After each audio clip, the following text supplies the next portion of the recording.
Today, the committee is holding our second hearing on the use of facial recognition technology. And we will be examining the use of this technology by law enforcement agencies across the federal government. We had a broad survey of full range of issues raised by technology. We heard from a number of experts about the benefits and the dangers of this technology across government and the entire private sector.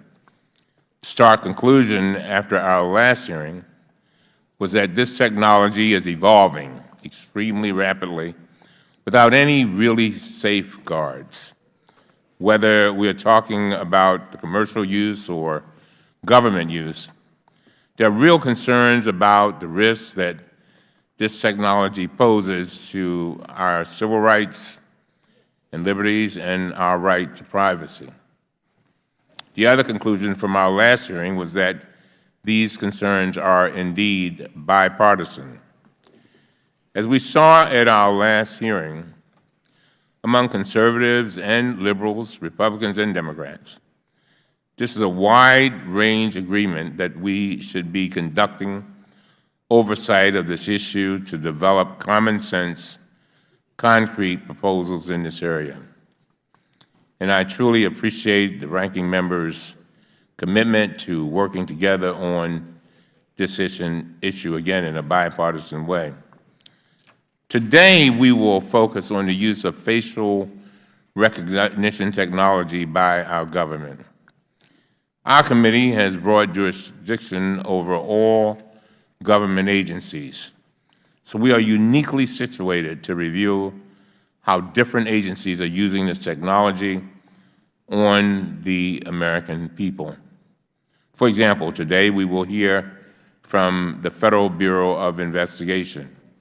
In April, the Government Accountability Office sent a letter to the Department of Justice with open recommendations on the FBI's use of facial recognition technology. As that letter stated, the FBI had not implemented these recommendations despite the fact that GAO initially made them 3 years ago.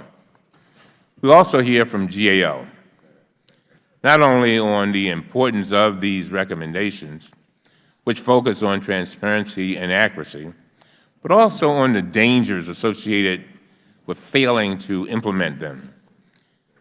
We will also hear from the Transportation Security Administration, which has launched pilot programs in U.S. airports that subject American citizens to a facial recognition system. Finally, we will hear from the National Institute of Standards and Technology, or NIST. NIST has been the standard bearer for biometric accuracy for the past 20 years. NIST will discuss the state of the technology, the rapid advancement of this technology, accuracy challenges this technology still faces, and future plans for testing and monitoring progress.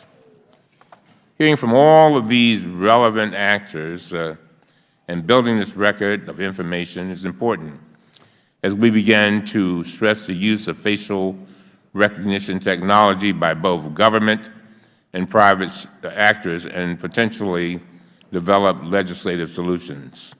We will continue to hear from additional stakeholders through our subcommittees, each of which is tasked with a specialized focus, such as safeguarding civil rights and liberties, protecting consumers, examining our government's acquisition of this technology, and reviewing national security concerns. I anxiously look forward to hearing from all of our witnesses today. And now, with that, I recognize the distinguished ranking member of our committee, Mr. Jordan, for his opening statement. Mr.